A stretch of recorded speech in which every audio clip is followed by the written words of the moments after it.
Ladies and gentlemen, as promised, I announced that I would be going along with Trevor for a shearing expedition. Well, today is that day. I bring to you, what should we call this? The shearing?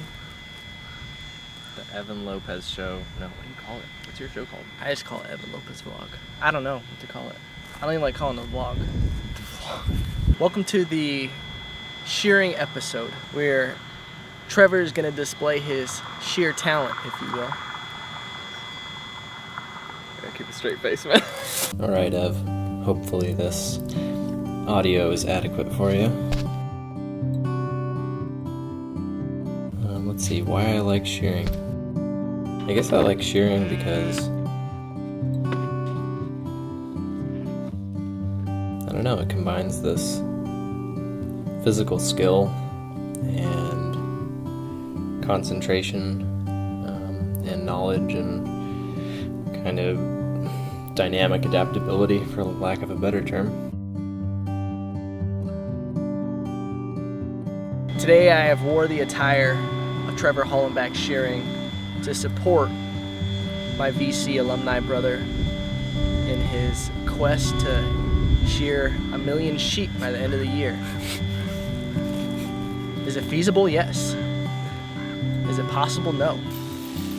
When you're shearing, you always have to be kind of in tune with what the animal's doing and what it wants to do, and react to it appropriately. When you're holding the animal down like that, they jump and they move and they twitch and turn in certain positions, and you kind of have to know how to use your weight against that animal to keep it in a safe position, so you can take the fleece off and keep shearing without hurting it. And that kind of takes a lot of concentration and awareness.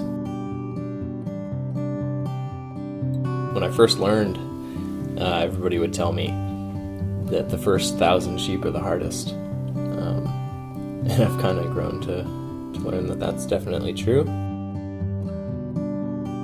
I handled at least roughly 1,000 sheep, 1,000, 2,000. I didn't really keep track in New Zealand when I worked there.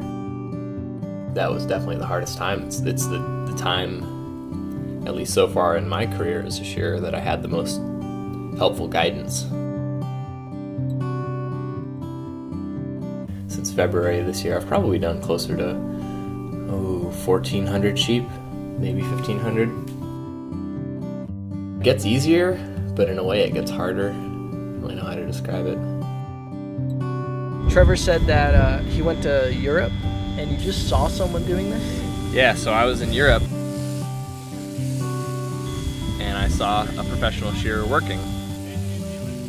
I was really inspired when I saw a professional shearer in Austria, in Europe. And I was really impressed with the work. And I hadn't had any exposure, much exposure at all to even just livestock before I saw this guy shearing, and I was blown away and totally amazed and impressed, and that's what made me want to shear, is I saw this professional doing it really, really well. I asked him where I'd go to learn it. So I ended up going to New Zealand. Yeah. When you went to Europe, were you just visiting? That was just a visit. That's when you saw him and you liked it so much that you were like, I want to do this? Yeah. That's pretty crazy, man. That's crazy. That's like one of those serious passions, when someone just sees something and they're just like, I'm going to do that. That's my thing. That's kind of how it went, yeah. It also helped that I had this office job that I hated.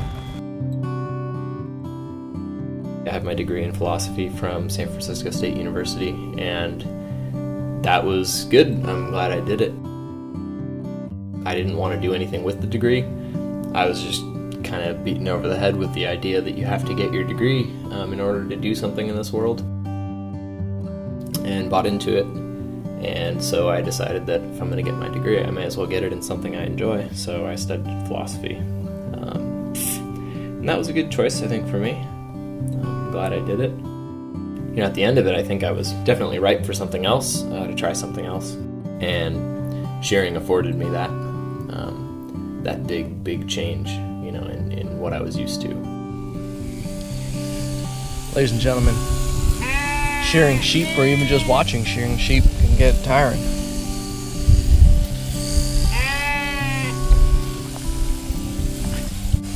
Trevor just over there being a wizard, shearing sheep like it's nothing. Anyone who's ever surfed can tell you that you kind of get in the zone and you don't really have to use your brain so much. You kind of just connect your body to what you're doing and it flows, and it's awesome. You don't really have to think about it, or it's not really a struggle to do it. Your body just kind of takes off and does it. Or a lot like swimming in a way. Evan and I swam competitively together in college, and anyone we swam with and anyone who's ever swam competitively, and done it well, knows the feeling that, when you're doing something physical and you're doing it well and the conditions are perfect, it feels amazing. And yeah, that's the special thing in sharing. Rub it. Do that thing. There you go. No, Levi, come over here. There he is. There you go. Tackle him. Yeah! Get it. All right, lift up one of the legs so you can't. There you go. The legs. Okay, Levi.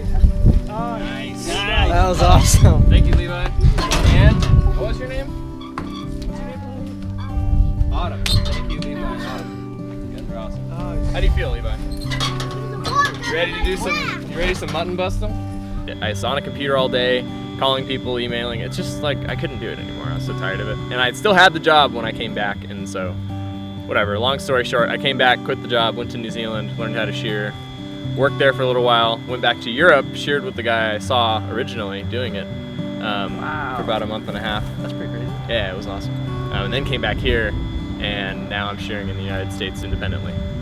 So when I got back here in the fall after Austria, then I just started contacting people, networking on Facebook, and yeah, just any way I could get in touch with people who had sheep, and then told them, hey, like I know how to shear well, I was trained in New Zealand, blah, blah, blah. Most people, there's kind of a shortage of shearers anyway, so that helped. But most people are like, oh yeah, like I'm not really happy with my current shearer, so maybe we'll give you a try. And so far, everyone's been pretty happy, so I've been pretty lucky. Yeah, having Evan out was pretty fun. Having another person there to document the day is always pretty fun. Especially if that person hasn't really seen it yet. Their eyes are always pretty wide, and they always have questions, because it is a pretty weird thing, especially for someone from Southern California. That's the one thing that I've noticed. People are always really curious about what I do and how I got to where I am, and what's really involved in shearing sheep and why we do it and all that, because I come from Ventura County, and there aren't very many sheep in Ventura County. People have seen them maybe like at a petting zoo, but you don't really see them around. PETA people are so crazy, they'll have you believe that sheep are like suffering and dying and like being slaughtered when they're being sheared, but it's not really true. These sheep were laughing. They're It's like, true. I have no words. It's just too funny. There's something about like with all the technology and everything we do all the time, you feel so like, I don't know. It's like another world, it's like going back in time. Everything's like fake. Everything Yeah. online feels fake. Yeah, Everything. yeah. It's all over sheep anyway. I don't think. Yeah. But then you go shear some sheep on a farm in the middle of nowhere. And you're like, holy shit, this is real. This is nature. That's how I felt.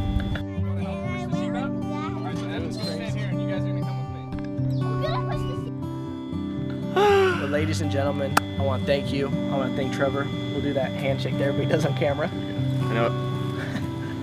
I don't know if I should leave you with the grind my gears or not. What really grinds my gears today? Nah, man, I got nothing. I'm pretty happy today.